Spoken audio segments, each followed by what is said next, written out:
In today's video, I'm going to teach you how to give control in Microsoft Teams. If you're hosting a Teams meeting and you want to manage what participants are allowed to do, this is a quick and useful setting to know. Microsoft Teams gives you simple controls that let you decide whether people in the meeting can present, use the chat, unmute themselves, or turn on their cameras. This can be especially helpful if you want a more organized meeting, if you're presenting to a large group, or if you just want to limit interruptions. To get started, make sure you're already inside your Microsoft Teams meeting. Once you're in the meeting, look toward the top toolbar. This is where you'll find the main meeting controls. Find the controls icon and click on it to open the available options. When the drop-down menu appears, look for the section that says Allow all participants to.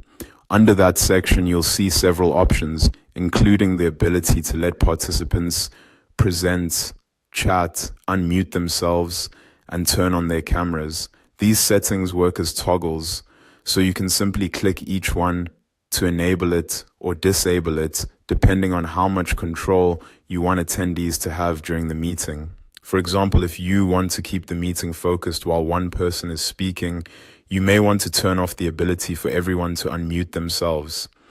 If you're running a collaborative meeting, you might leave chat and presenting enabled so people can participate more freely.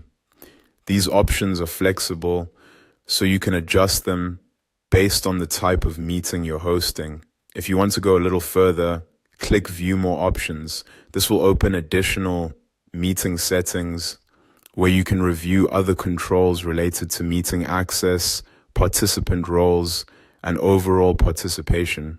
This is a good place to check if you need more detailed management settings beyond the basic participant permissions. As a quick tip, it's a good idea to review these settings at the beginning of a meeting, especially if you're working with a larger group.